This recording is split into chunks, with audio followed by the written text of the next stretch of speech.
అందరికీ నా నమస్కారాలండి. ఇప్పుడు మీరు చూస్తున్నది 8th క్లాస్‌కి సంబంధించి యూనిట్ 1లో ఉన్నటువంటి పాఠ్యాంశాలు, అట్లానే గ్రామర్ అంశాలు అన్ని యూనిట్ 1కి సంబంధించినవన్నీ పేజ్ వైస్‌గా ఈ విధంగా యూనిట్ 1 అనేటటువంటి ప్లేలిస్ట్‌లో అయితే ఉంచబడతాయి అన్నమాట. అట్లానే యూనిట్ 2, యూనిట్ 3 ఈ విధంగా పొందుపరచబడతాయి. అన్ని క్లాసులు అదే విధంగా ఉంటాయి. వీటిని యాక్సెస్ చేయాలి అంటే డిస్క్రిప్షన్‌లో మీకు లింక్స్ అనేవి ఉంటాయి. వాటి ద్వారా మీరు యూనిట్ వైజ్ అయితే యాక్సెస్ చేయొచ్చు. అండ్ టోటల్ అన్ని అంశాలు యూనిట్కి సంబంధించినటువంటి గ్రామర్ అంశాలు, పాఠ్యాంశాలు అన్నీ కూడా ప్లేలిస్ట్లో ఉంటాయి. యూనిట్ 1కి సంబంధించిన ప్లేలిస్ట్లోనే ఉంటాయి. ఇప్పుడు మనం క్లాస్ 8 టెక్స్ట్ బుక్లోని పేజ్ నెంబర్ 270లో ఉన్నటువంటి ఏ సీ ఆఫ్ ఫోలియేజ్ అంటే ఆకుల సముద్రం అని అర్థం. ఏ సీ ఆఫ్ ఫోలియేజ్ అంటే ఆకుల సముద్రం. అంటే అన్ని రకాల ఆకులు ఉన్నాయి. అవి చూస్తుంటే ఎలా ఉన్నాయంటే చాలా ఉన్నాయి. అందుకనే ఆకుల సముద్రం అని పేరు పెట్టడం జరిగింది. రాసిన వారు ఎవరంటే తోరు దత్ అనేటటువంటి బెంగాలీ కవయిత్రి. అసలు తోరు దత్ గురించి ముందు మనం కొంత తెలుసుకుందాం. ఈమె బెంగాలీ రచయిత్రి. అయితే యాక్చువల్గా ఈమె భారతదేశంలో నుండి విదేశాలకు వెళ్తుంది. కారణం ఏంటంటే ఒక చేంజ్ ఆఫ్ ఎన్వైరన్మెంట్ కోసం. ఎందుకు? వాళ్ళ బ్రదర్ చనిపోతాడు. ట్యూబర్క్యులోసిస్, ఆ రోజుల్లో క్షయవ్యాధి ఉంటుంది. ముఖ్యంగా ఈ కుటుంబానికి ఒక శాపంలాగా వెంటాడుతూ ఉంటుంది. అయితే వీళ్ళ బ్రదర్ చనిపోవడం, 2 కూతుళ్ళు ఉంటారు తండ్రికి, అండ్ ఒక బ్రదర్ ఉంటాడు. అండ్ ఆ బ్రదర్ క్షయవ్యాధితో టీబీ వచ్చి చనిపోతాడు. దీంతో చేంజ్ ఆఫ్ ఎన్వైరన్మెంట్ కోసం ఇంకా మిగతా కొన్ని పరిస్థితులు ఉన్నాయి, కుటుంబ పరిస్థితులు ఉన్నాయి. దాని నుంచి తప్పించుకోవడానికి అండ్ ముఖ్యంగా అమ్మాయిలకి భారతదేశంలో చదువు చెప్పడానికి ఎటువంటి ఇన్స్టిట్యూషన్ లేదు. అంతేకాదు వాళ్ళని ఎక్కడ కూడా చేర్చుకోరు. కాబట్టి తోరు దత్ అండ్ వీళ్ళ సిస్టర్ ఎవరైతే ఉన్నారో వీళ్ళిద్దరిని తీసుకొని ఇంగ్లాండ్కి వెళ్తారు వీళ్ళ ఫాదర్. అక్కడ కేంబ్రిడ్జ్ యూనివర్సిటీలో, అది కూడా కేంబ్రిడ్జ్ యూనివర్సిటీలో వీళ్ళకేమీ చెప్పరు. ఒక ప్రొఫెసర్ సపరేట్గా విమెన్ వరకే, అది కూడా లెక్చర్స్ వినడానికి అందుబాటులో ఒక చిన్న రూమ్ లాంటిది, అంతే, ఓన్లీ ఫర్ గర్ల్స్ అన్నమాట. అలాంటి ఇన్స్టిట్యూషన్ మాత్రమే ఉంది. అక్కడ ఆయన చదువు చెప్పిస్తాడు. 4 ఏళ్ల పాటు వీళ్ళ ఫ్యామిలీ విదేశాల్లోనే గడుపుతుంది. కారణం ఏంటంటే భయపడతాడు వాళ్ళ ఫాదర్. తోరు దత్కి ఏమైనా టీబీ వచ్చిద్దేమో అండ్ వాళ్ళ సిస్టర్కి ఏమైనా టీబీ వచ్చిద్దేమో అనేసి భయపడి అక్కడే 4 ఏళ్ళు గడపడం అయితే జరుగుతుంది. విచారకరమైన విషయం ఏంటంటే తోరు దత్ కూడా టీబీ వ్యాధి, ఏదైతే దగ్గుతూ ఉంటారు అనమాట, ట్యూబర్క్యులోసిస్ అంటారు. ఆ వ్యాధి వచ్చి తర్వాత 4 ఏళ్ళకి వీళ్ళు మళ్ళీ ఇండియా రిటర్న్ అవుతారు. ఇండియా వచ్చిన తర్వాత 21 ఏళ్ల సమయంలో చనిపోవడం జరుగుతుంది. ఈమె అక్కడ చదువు నేర్చుకుంది ఆ ఏజ్లో అనమాట. దరిదాపుగా వీళ్ళు 19వ శతాబ్దానికి సంబంధించిన వాళ్ళు. 1877 ఆ టైంలో ఈమె మరణించడం జరుగుతుంది. చిన్న వయసులోనే చనిపోవడం అనేది జరుగుతుందన్నమాట. ఈ అమ్మాయి తోరు దత్, ఆమె చాలా రచనలు చేశారు. ఇంగ్లాండ్లో తానున్నప్పుడు, ఫ్రాన్స్లో ఉన్నప్పుడు, యూరోప్ అంతా తిరుగుతున్నప్పుడు ఆమె చేసిన రచనలు ఏవైతే ఉన్నాయో ఇంటిని గురించి బెంగ ఉంటుంది ఆమెకి. ఇప్పుడు ఇదంతా రాశారు కదా, మనకు అసలు ఏమనిపిస్తుంది అంటే ఏంది ఇది అనిపిస్తుంది సింపుల్గా. కానీ ఆమె ఇంటి మీద బెంగ, భారతదేశం మీద బెంగ, తాను ఉండేటటువంటి ప్రదేశం మీద బెంగ. కానీ ఎందుకు బయటకు వచ్చేసారంటే చాలా కారణాలు. వాళ్ళ బ్రదర్ క్షయవ్యాధితో మరణించడం, ఆ పరిస్థితుల నుండి వీళ్ళు మానసికంగా బయటికి రావాలని అనుకోవడంతో ప్లేస్ మారుస్తారు. A sea of foliage girds of garden round. ఇక్కడ ఆకులు, ఎటు చూసిన ఆకులు ఆ గార్డెన్ని చుట్టుముట్టున్నాయి. గర్డ్స్ అంటే చుట్టుముట్టడం. ఎటు చూసిన ఆకులు ఎలా ఉన్నాయంటే చుట్టుముట్టున్నాయి. అంటే ఎక్కువ ఆకులు కనబడతా ఉన్నాయి. But not a sea of dull unvaried green. అయితే ఈ ఆకులు అండ్ వెలవెలబోయేటటువంటి రంగులు కావివి. అన్వెరీడ్ అంటే వివిధ రకాలు, కానీ ఆకుపచ్చ రంగు కాదు ఇది. అంటే అంత ఆకుపచ్చగా ఉందనుకోండి మనకు బోర్ కొట్టిది. రంగులుగా ఉండాలి. స్కూల్ డ్రెస్సులు ఉంటాయి, రంగులుగా ఉంటాయి, ఒకే రంగు ఉండదు, కనీసం 2-3 రంగులు ఉంటాయి. కాబట్టి అన్వెరీడ్, మార్పు లేనటువంటి అంత ఆకుపచ్చ పచ్చగా ఉన్నటువంటి సముద్రం కాదు, ఇది వెలవెలబోయేటటువంటి సముద్రం కాదు. షార్ప్ కాంట్రాస్ట్ అంటే చాలా షేడ్స్ ఉన్నాయి, డిఫరెంట్ షేడ్స్ ఉన్నాయి. షార్ప్ కాంట్రాస్ట్ అంటే different shades of colours here are seen. అనేక రకాలైనటువంటి తేడాలు, వైవిధ్యాలు ఉన్నటువంటి ఆకుపచ్చ రంగు అనేది కనబడుతుంది. Light green, light green, light green. ఇప్పుడు మీరు చూస్తున్నది light green. Graceful tamarinds abound. ఇక్కడ ఏంటంటే చాలా చక్కగా అద్భుతంగా ఉండేటటువంటి చింత చెట్లు చాలా ఎక్కువగా ఉన్నాయి. అబౌండ్ అంటే ఎక్కువగా ఉండడం, అబౌండ్ అంటే ఎక్కువగా ఉండడం. చింత చెట్లు అనేవి చాలా ఎక్కువగా ఉన్నాయి అన్నమాట, చాలా ఎక్కువగా ఉన్నాయి. వాటి ఆకులు ఎలా ఉన్నాయి? లైట్ గ్రీన్, లేత ఆకుపచ్చ రంగులో ఈ అద్భుతంగా పెరిగినటువంటి చింత చెట్లు ఉన్నాయి. Amid the mango clumps of green profound. చూడండి ఇక్కడ ప్రొఫౌండ్ అంటే ఏంటంటే డార్క్ అన్నమాట, డార్క్ గ్రీన్. ఇప్పుడు మీరు చూస్తున్న రంగు డార్క్ గ్రీన్. ఎక్కడున్నాయి ఈ చింత చెట్లు? లేత ఆకుపచ్చ ఆకులు కలిగిన చింత చెట్లు ఎక్కడున్నాయంటే ముదురు రంగు ఆకులు ఉన్నటువంటి మామిడి పండ్లు కాసేటటువంటి చెట్ల మధ్యలో ఉన్నాయి. అంటే మామిడి చెట్ల మధ్యలో చింత చెట్లు ఉన్నాయి. ఈ మామిడి చెట్ల ఆకులు చాలా చాలా ముదురు గ్రీన్ అంటే ముదురు ఆకుపచ్చ రంగులో ఉన్నాయి. అండ్ చింత చెట్ల యొక్క ఆకులు లేత ఆకుపచ్చ రంగులో ఉన్నాయి. కాబట్టి ఇక్కడ ఏంటంటే ముదురు ఆకుపచ్చ కలిగినటువంటి మామిడి చెట్ల మధ్యలో లేత ఆకుపచ్చ ఉన్నటువంటి ఈ చింత చెట్లు ఉన్నాయి. సింపుల్గా ఏంటంటే మా యొక్క ఏదైతే గార్డెన్ ఉందో ఆ గార్డెన్లో చింత చెట్లు ఉన్నాయి, మామిడి చెట్లు ఉన్నాయి. ఇది సింపుల్గా. And palms arise. అంతేకాదు ఈత చెట్లు కూడా ఉన్నాయి. తాటి చెట్లు అంటారే, తాటి కాయలు, అవి కూడా ఉన్నాయి. పామ్స్ అంటే తాటి చెట్లు అన్నమాట. ఎలా? లైక్ పిల్లర్స్ గ్రే, బూడిద రంగులో ఉండేటటువంటి ఇవి ఎట్లా లేచిని? స్తంభాల మాదిరిగా ఉన్నాయి. మా దగ్గర సింపుల్గా చింత చెట్లు ఉన్నాయి, మామిడి చెట్లు ఉన్నాయి, తాటి చెట్లు ఉన్నాయి. ఈ తాటి చెట్లు ఎలా ఉన్నాయి? బూడిద రంగులో. అండ్ పిల్లర్స్ స్తంభాల్లాగా మధ్యలో ఉన్నాయి. బిట్వీన్ వీటి మధ్యలో స్తంభాల్లాగా ఉన్నాయి అన్నమాట. ఇవి తోరుదత్ మనకు పరిచయం చేస్తుంది ఇలానే. అదిగోండి ఈ స్తంభాల్లాగా ఉన్నాయి చూసారా? ఇవి తాటి చెట్లు లాంటివి అన్నమాట. తాటి చెట్లు బూడిద రంగులో. అండ్ మామిడి చెట్లు ఉన్నాయి, వాటి మధ్యలో ఏమున్నాయి? చింత చెట్లు ఉన్నాయి. అలానే డిఫరెంట్ ఏవైతే చెట్లు ఉన్నాయో మనకు పరిచయం చేయడం అయితే జరుగుతుంది. And over the quiet pools, చిన్న చిన్న కొలంలు ఉన్నాయి. సీమస్ లీన్, బూరుగు చెట్లు అంటారు. ఆ బూరుగు చెట్లు అనేవి ఉన్నాయి ఈ కొలం దగ్గర. ఈ సీమల్స్ అనేటటువంటి బూరుగు చెట్లు అంటారు. ఈ బూరుగు చెట్ల స్పెషాలిటీ ఏంటంటే ఎర్రటి పూలు అనేవి పూస్తాయి ఈ చెట్లకి.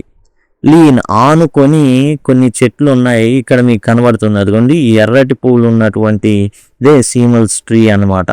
అవి ఆనుకొని ఉన్నాయట. క్వైట్ పూల్స్ అక్కడ మనం చూసినట్లయితే అదిగోండి కొలన్ అనేది ఉంది. దాని పక్కనే ఇలా ఆనుకొని ఈ చెట్లు అయితే ఉన్నాయి. Red and starting like a trumpet sound.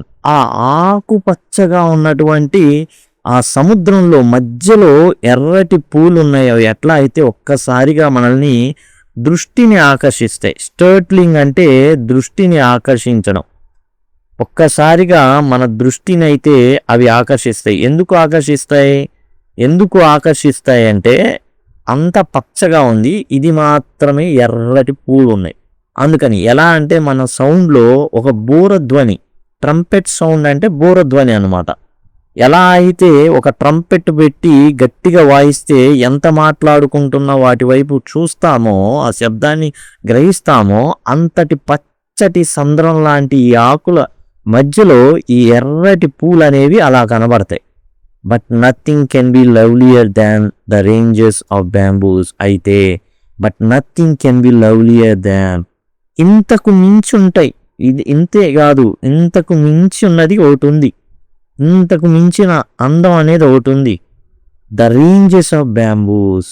ఈ ఏదైతే వెదురు చెట్లు ఉన్నాయో ఆ వెదురు చెట్లు వరసలు ఉంటాయి.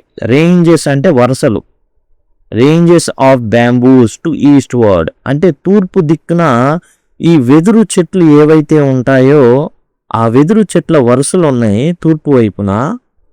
When the moon looks through there gaps, ఈ వెదురు చెట్లు అనేవి బ్యాంబూ అనేది చాలా ఎత్తు పెరుగుతాయి. అండ్ వాటి మధ్యలో నుంచి చందమామ తొంగి చూస్తూ ఉంటాడు. White lotus changes into cup of silver. ఆ ఏదైతే ఆ చంద్రుని కాంతికి అక్కడ ఉన్నటువంటి కమలం ఏదైతే ఉందో అది వెండి రంగులో ప్రకాశిస్తూ ఉంటుందన్నమాట. ఒక్కసారిగా ఆ నీడ అదిగోండి ఇవన్నీ వెదురు చెట్లు అన్నమాట. ఈ వెదురు చెట్ల మధ్యలో నుండి చందమామ ప్రకాశిస్తుంది. ఈ కొలంలో ఒక కమలం ఉంది. ఈ కమలం ఎట్లా కనబడుతుంది? సిల్వర్, వెండి పాత్ర మాదిరిగా కనబడుతుంది. ఆ అందాన్ని చూసామంటే తనివి తీరా మనం ఏమైనా అక్కడే నిశ్చేష్టులైపోతాం. వన్ మైట్ సూన్, మూర్ఛపోతారు ఆ అందం చూడలేక. ఒక్కసారిగా మైమర్చిపోతారు, వేరే లోకాలకి వెళ్ళిపోతారు. Drunken with beauty then. ఎవరైతే మొత్తమందు తాగితే ఎట్లా ఊగుతాడో ఈ అందాన్ని చూసిన వాడు కూడా అలా ఊగుతాడు. ఆర్ గేజ్ తదేకంగా చూసి తేరిపార చూస్తే అది ఎలా అనిపిస్తుంది అంటే క్రేమువల్, అత్యంత పురాతనమైనటువంటి ఈడెన్ గార్డెన్, ఏదేను వనాన్ని తలపిస్తుంది. ఇది ఈడెన్ అనేది దేవునికి సంబంధించినటువంటి ఒక స్వర్గం లాంటిది అనమాట. మనుషుల్ని మొట్టమొదట ఏదేను వనంలో ఉంచడం జరిగిందనేది బైబిల్ ప్రకారం కథనం. అంత ఆశ్చర్యం వేస్తుంది. దీన్ని చూస్తే మనం ఎలా ఉందని అనిపిస్తుంది?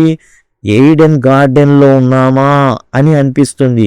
ఈ చందమామ వెలుతురు అనేది ఈ కొలనులో పడి ఇది ఎట్లా వెండి పాత్రలాగా మెరిసిపోతా ఉంటుంది. ఎటు చూసిన లేత పచ్చని ఆకులు, ముదురు పచ్చని ఆకులు, పచ్చదనం, అందులో బాగా మనం విస్మయాన్ని కలిగించేటటువంటి ఎర్రటి పువ్వులు ఇవన్నీ చూసామంటే ఒక్కసారిగా మైమరిచిపోతాం. ఏ విధంగా తాగుబోతు కనుక మంచి డ్రింక్ తాగితే ఎట్లా ఊగుతాడో అంతే కిక్కు ఈ అందమైనటువంటి వనం తోటని చూస్తే ఇది ఏదేను తోటనా, ఏదేను వనమా అని అనిపించేటట్లుగా మనం మైమరిచిపోతాం అనేసి తోరు దత్ చెప్పడం జరుగుతుంది. ఎందుకు ఇంతలా ఈమె చెప్తుంది అంటే ఈమె ఫారెన్లో ఉంది, ఇల్లు గుర్తుకొస్తుంది. ఇంటికి వద్దామంటే మరి ఆమె చదువు మధ్యలో ఉండడం, 4 ఏళ్ల పాటు ఫారిన్లో ఉంటారు. కారణం తన బ్రదర్కి టీబీ వచ్చి చనిపోవడం. దాని నుంచి ఎట్లాగైనా సరే కుటుంబాన్ని కాపాడుకోవాలని తండ్రి ప్రయత్నం. అయితే 4 ఏళ్ళు అక్కడ ఉంటారు. తర్వాత భారతదేశానికి వస్తారు. తోరు దత్ టీబీ గురయ్యి 21 ఏళ్ల వయసులో తాను చనిపోవడం జరుగుతుంది. తనకి ఇంటి మీద బెంగ. ఇదే కాదు, ఈ సీ ఆఫ్ ఫోలియేజ్ ఇది తాను ఏం చేసింది, తాను ఉంటున్నటువంటి తోట గురించి రాసింది. క్యాజుయినా ట్రీ అని ఒకటి ఉంటుంది వాళ్ళ ఇంట్లోనే, దాని గురించి రాస్తుంది. చిన్నప్పుడు తాను దాని కింద ఆడుకున్నామని, అండ్ తన బ్రదర్ని తలుచుకుంటూ, కజిన్స్ని తలుచుకుంటూ, అండ్ వాళ్ళందరినీ తలుచుకుంటూ ఆమె రాయడం అయితే జరుగుతుంది. క్యాజుయినా ట్రీ 21 ఏళ్ల వయసులోనే తోరు దత్ చనిపోవడం జరుగుతుంది. అయినప్పటికీ కూడా అప్పట్లోనే మహిళల్లో ప్రథమంగా తాను ఎడ్యుకేషన్ పొందినటువంటి మహిళ, అంటే ఫస్ట్ అని కాదు, మొట్టమొదటి మహిళ అని కాదు, వాళ్ళల్లో 1850 ఆ దశకంలో 1856 నుంచి 77 మధ్యలో ఈమె జీవించడం జరుగుతుంది. ఆ దశకంలో మరి చదువుకోవడానికి అంత సౌలభ్యాన్ని వాళ్ళ ఫాదర్ క్రియేట్ చేశారు తోరు దత్ గారికి. ఆమె రాసినటువంటి రచనలు, ఈమె 1877లో మరణించారండి. అండ్ దరిదాపులుగా మనం చూసినట్లయితే ఎన్నో ఏళ్ళు, దరిదాపులుగా 100 ఏళ్ళు గడిచిపోయింది. అండ్ దరిదాపులుగా మనకు వచ్చేసి 150 ఏళ్ల వరకు దాటిపోయింది. అయినా కానీ ఆమె రచనలు మనం ఇప్పుడు చదువుకుంటున్నాం. ఈమె అంతేకాదండి, ఫ్రెంచ్ ఏవైతే ఉన్నాయో దాన్ని కూడా తర్జుమా చేసి ఇంగ్లీష్లో తర్జుమా చేయడం అయితే జరిగిందనమాట. అండ్ సీ ఆఫ్ ఫోలియేజ్కి సంబంధించిన వొకాబులరీని చూద్దాం. ఫోలియేజ్ చెట్ల ఆకుల సముదాయం లేదా ఆకులు అనమాట సింపుల్గా. గర్డ్స్ అంటే చుట్టుముట్టి ఉండడం. డల్ అంటే వెలవెలబోవడం, కాంతి లేకుండా ఉండడం. అన్వెరీడ్ అంటే ఒకే రకమైన, మార్పు లేనటువంటి అని. కాంట్రాస్ట్ అంటే తేడాలు, వైవిధ్యాలు. షేడ్స్ అంటారే, మామూలు భాషలో షేడ్స్ అంటారు, డిఫరెంట్ షేడ్స్ అంటారు. అబౌండ్ అంటే సమృద్ధిగా ఉండడం, ఎక్కువగా ఉండడం, ఉండాల్సిన దానికన్నా ఎక్కువగా ఉండడం. ఎమిడ్ అంటే మధ్యలో. క్లమ్స్ అంటే చెట్ల గుంపులు, పొదలు. ప్రొఫౌండ్ అంటే దట్టమైన, లోతైన అండ్ దట్టమైన రంగు అనమాట. ప్రొఫౌండ్ అంటే బాగా డార్క్ కలర్, డార్క్ గ్రీన్ అని ఇక్కడ అర్థం. ఎరైజ్ అంటే పెరగడం, పైకి లేవడం. పిల్లర్స్ అంటే స్తంభాలు. ఇక్కడ ఉన్నటువంటి తాటి చెట్లు ఎలా ఉంటాయంటే స్తంభాల మాదిరిగా ఉంటాయి. క్వైట్ అంటే ప్రశాంతంగా, నిశ్శబ్దంగా ఉండడం. పూల్స్ అంటే నీటి కుంటలు, చెరువులు. సీనల్స్ అంటే బూరుగు చెట్లు అంటారు. లీన్ అంటే ఒరిగి ఉండడం, ఆనుకొని ఉండడం, వంగి ఉండడం. స్టర్ట్లింగ్ అంటే ఆశ్చర్యపరచడం, దృష్టిని ఆకర్షించడం. ఇక్కడ ఉండేటటువంటి ఏవైతే పూలు ఉన్నాయో, ఎర్రటి పూలు సీమల్స్ సంబంధించి, అండ్ చాలా చాలా ఎర్రగా ఉంటాయి. ట్రంపెట్ అంటే బోరధ్వని. రేంజెస్ అంటే వరుసలు. గ్యాప్స్ అంటే సందులు. స్వూన్ అంటే మైమరిచిపోవడం, పరవశించడం, మూర్చపోవడం అని అర్థం కూడా ఉంది. డ్రంకెన్ అంటే తాగి మొత్తులో తాగడం అనమాట. డ్రంకెన్ అంటే తాగి ఉండడం. గేజ్ నిలకడగా చూడడం, తేరిపార చూడడం. ప్రిమివల్ అంటే అత్యంత పురాతనమైన. ఈడెన్ అంటే ఇది మనుషుల నుంచినటువంటి ప్రదేశం అనమాట. మొట్టమొదటి మనిషిని ఈడెన్ గార్డెన్లో, అందుకే ఆస్ట్రేలియాలో ఈడెన్ గార్డెన్స్ అనేటటువంటిది ఒక పెద్ద స్టేడియం ఉంటుంది. అమేజ్ అంటే ఆశ్చర్యపోవడం, విస్మయం కలగడం. టోటల్గా తాను ఏంటంటే ఏదైతే మిస్ అవుతున్నారో దాని గురించి అయితే ఆమె తన రచనలో అయితే పేర్కొనడం జరిగింది. టోటల్గా ఇదండి. ఇదే విధంగా మిగతా అంశాలు కూడా మీరు నేర్చుకోవాలి అనుకుంటే ఇక్కడ నుంచి ఐకార్డ్స్ అనేవి వస్తూ ఉంటాయండి, ఎండ్ స్క్రీన్స్ వస్తూ ఉంటాయి. అండ్ లింక్ అని మీరు అడగడం ద్వారా కూడా టోటల్ ప్లేలిస్ట్ అయితే యాక్సెస్ చేయొచ్చు. ఇక్కడ నుంచి ఇక్కడ మీకు టైటిల్ ఉంటుంది కదా, దీనికి సంబంధించిన సీ ఆఫ్ ఫోలియేజ్ అనే టైటిల్ ఉంటుంది కదా, దాన్ని క్లిక్ చేస్తే డిస్క్రిప్షన్ ఓకేనా అవుతుంది. అక్కడ నుంచి కూడా టోటల్ సిలబస్ మీరు యాక్సెస్ చేయొచ్చు. Thanks a lot.